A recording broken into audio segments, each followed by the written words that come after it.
Halo, selamat pagi. Hari ini kita akan berlatih menganalisis sebuah teks yang berjudul Cara Menggunakan Jangka Sorong Digital. Jadi, kalian simak dengan baik-baik, oke? Kita akan belajar analisis dari ciri-ciri kebahasaan teks prosedur berupa penanda wacana, lalu pronomina, konjungsi, kalimat imperatif, deklaratif, dan interrogatif. Oke, kita langsung saja analisis ciri-ciri kebahasaan. Yang pertama itu ada penanda wacana. Kira-kira yang mana sih penanda wacana? Ya, tepat sekali. Penanda wacana itu sudah terlihat jelas di langkah pertama. Oke, kita edit dulu ya. Oke, jauh. Nah, ini adalah... sorry. Oke, kita hapus dulu. Kita pakai pulpen aja. Pulpen aja ya. Nah, di sini sudah terlihat jelas langkah pertama ini adalah penanda wacana. Kata pertama-tama. Nah, ini kok gede juga ya? Oke. Oh, mungkin dikecilin dulu. Kita hapus lagi deh. Sorry. Maaf ya. Terlalu besar. Nah, di sini ada juga ya.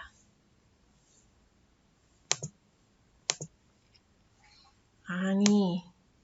Ini adalah penanda wacana. Kira-kira ada lagi nggak penanda wacana selain kata pertama-tama? Ayo dilihat dulu. Ya, tepat sekali. Kata lalu ini adalah penanda wacana. Ya, lagi satu. Ada kok. Silakan dicari lagi. Penanda wacana. Ya, di langkah ke-6. Ini adalah penanda wacana. Kata setelah. Oke? Sudah paham ya? Kita lingkari saja ini ya. Nah, ini adalah penanda wacana. Ada yang masih ingat tidak? Apa sih pengertian dari penanda wacana? Ya, tepat sekali. Penanda wacana itu adalah perkataan atau rangkaian-rangkaian perkataan yang berfungsi merangkai pernyataan untuk melanjutkan suatu pernyataan selanjutnya. Oke? Sudah paham? Ya, kalimat itu ditandai dengan kata pertama, lalu, setelah itu, kemudian, selanjutnya, dan akhirnya. Oke, sudah paham ya? Di bagian penanda wacana. Perlu dihapus lagi ya? Oke, penanda wacana. Sudah oke? Jadi kita lanjut ke pronomina. Nah, ini adalah, ada yang masih ingat tidak? Apa sih yang dimaksud dengan pronomina? Ya, kata kuncinya pronomina itu adalah kata ganti. Nah, di mana pronomina ini adalah kata yang digunakan untuk menggantikan suatu benda dan menamai seseorang atau sesuatu secara tidak langsung. Misalnya ia, nya, mereka, kita, dan kami.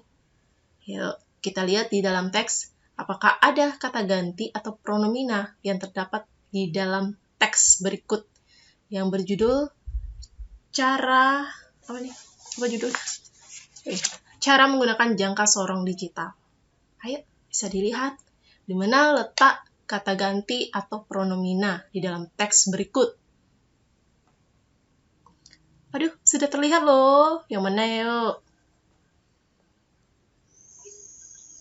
Kata pronominanya di mana? Kata gantinya di mana?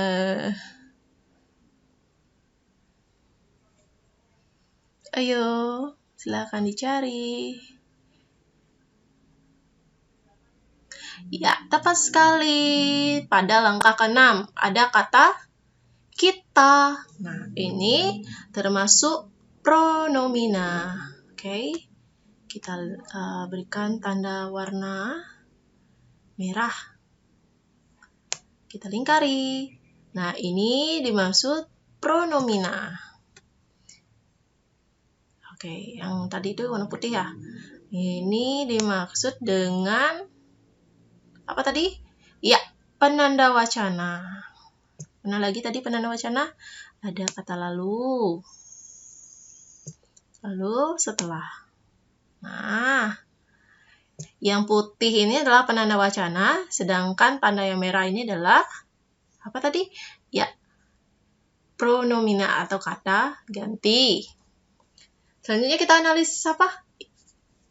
Oke, kita analisis konjungsi. Nah, di sini terdapat dua jenis konjungsi yang digunakan dalam teks prosedur, ya, yakni konjungsi syarat dengan konjungsi temporal. Oke, konjungsi syarat yang terdapat dalam kalimat ini adalah konjungsi syaratnya apa? Ayo, konjungsi syarat.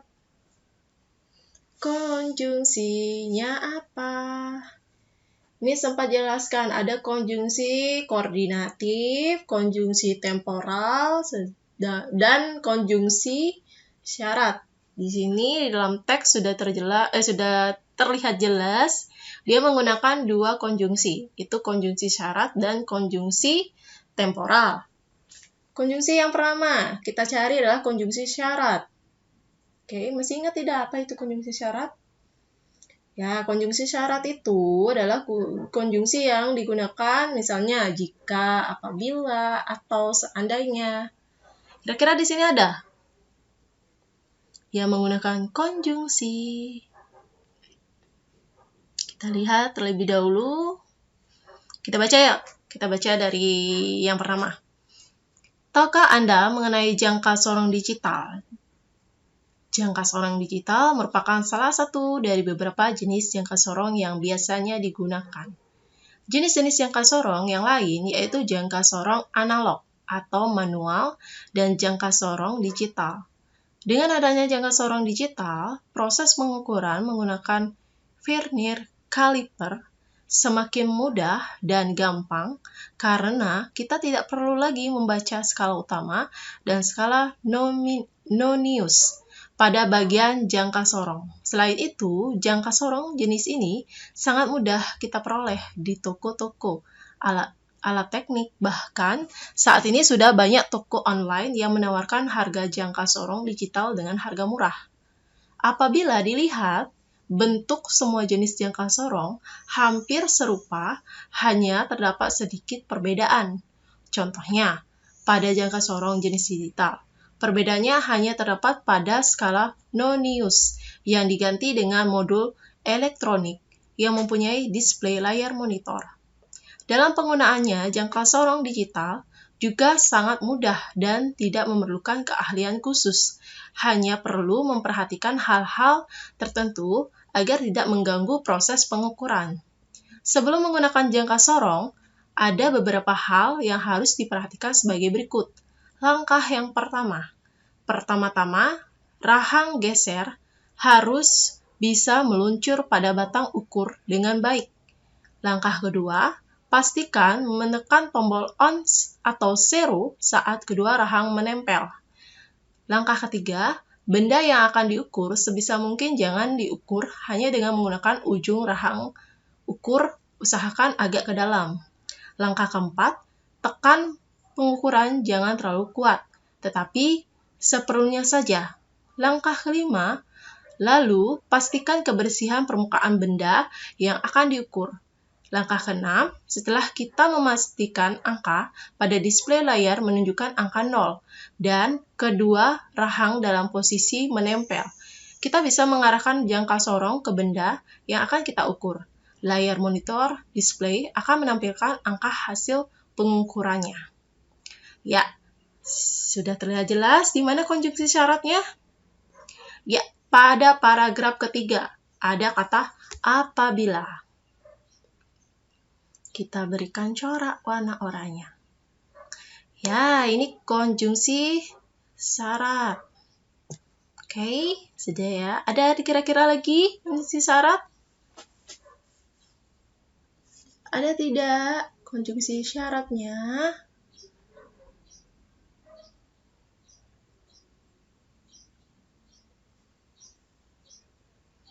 Pada paragraf ketiga, konjungsi syarat menggunakan kata apabila. Apabila dilihat bentuk semua jenis jangka sorong hampir serupa, hanya terdapat sedikit perbedaannya. Nah, di situ terletak menyisipkan sebuah konjungsi syarat, yaitu apabila. Oke, sudah paham? Oke, kita lanjut ke konjungsi temporal. Ada yang masih ingat apa itu konjungsi temporal? Ya, konjungsi temporal adalah konjungsi yang mengacu pada urutan waktu dan sekaligus menjadi sarana kohesi teks seperti kemudian atau setelah. Di manakah konjungsi temporalnya?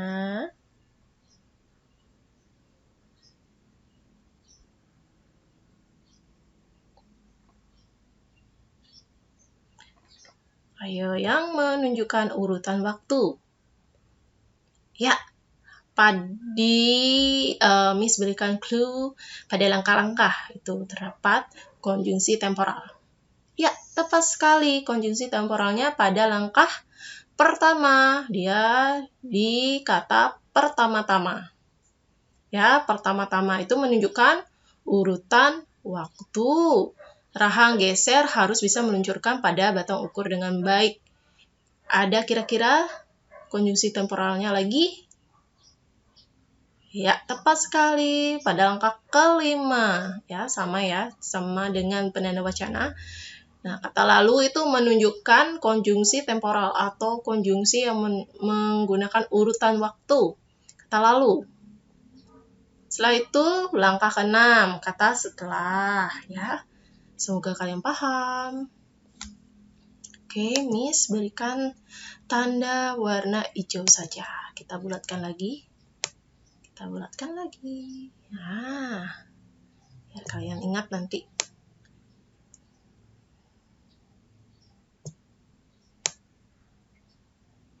Bukan hanya sebagai penanda wacana, tetapi kata yang di depan ini itu menggunakan konjungsi ya, konjungsi temporal atau urutan waktu, konjungsi yang mengacu pada urutan waktu. Sedangkan ini adalah konjungsi syarat. Oke. Kita lanjut saja ke kalimat imperatif. Masih ingat apa itu kalimat imperatif? Ayo, kalimat imperatif adalah kalimat apa? Ya, tepat sekali. Kalimat imperatif itu adalah kalimat yang mengandung perintah. Ya, kalimat ini berfungsi untuk meminta atau melarang seseorang melakukan sesuatu. Contohnya yang mana? Ayo, di mana letaknya yang menyatakan apakah dia meminta atau melarang seseorang? Yuk, yang mengandung perintah. Ya, tepat sekali pada langkah kedua. Oke, kita berikan corak warna yang terang deh, warna kuning. Ini ya. Pada langkah kedua, pastikan menekan tombol on atau zero saat kedua rahang menempel. Ya, sudah jelas sekali dia memerintah.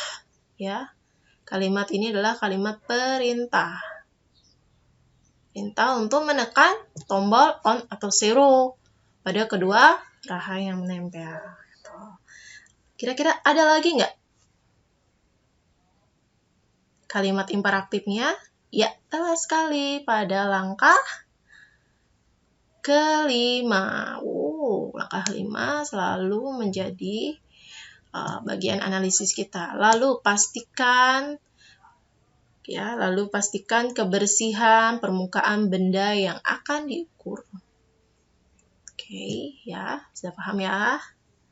Kalimat imperatif.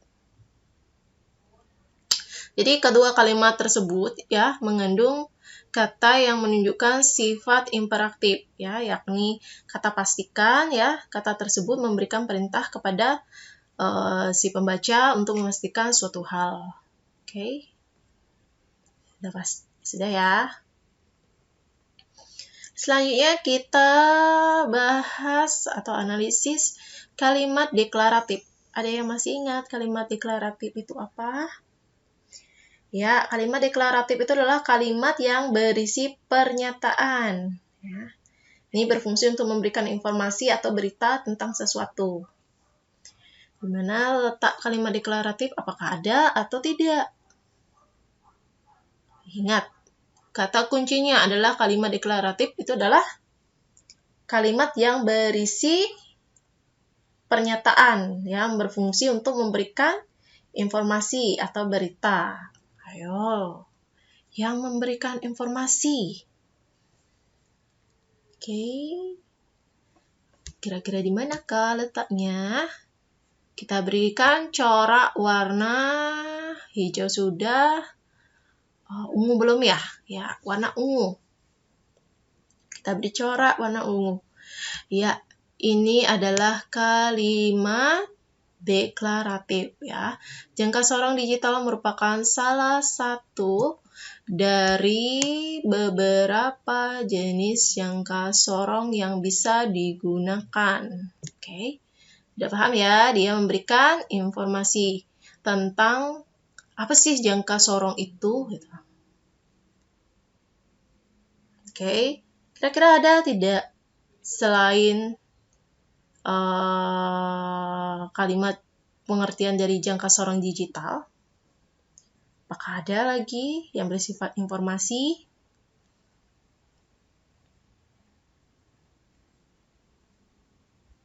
Ya, tepat sekali.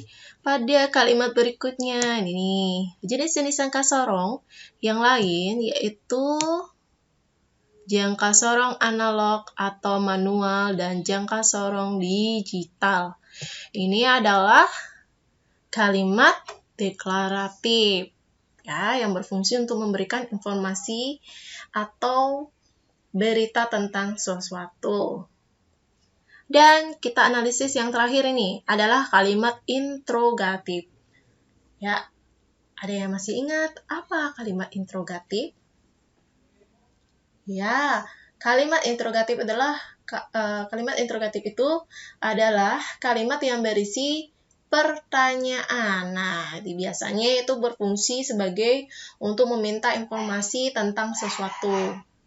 Oke. Jadi, biasanya kalimat interrogatif itu ya bisa menuntut jawaban ya atau tidak. Oke. Bisa juga bersifat informasi juga. Kira-kira di manakah kalimat interrogatif? Ya, kalimat interrogatif terdapat dalam kalimat tahukah Anda? Oke, kita berikan corak warna biru deh. Nih, di sini tahukah Anda mengenai jangka sorong digital? Nah, dalam kalimat tersebut terdapat pertanyaan yang menuntut jawaban yang berupa informasi.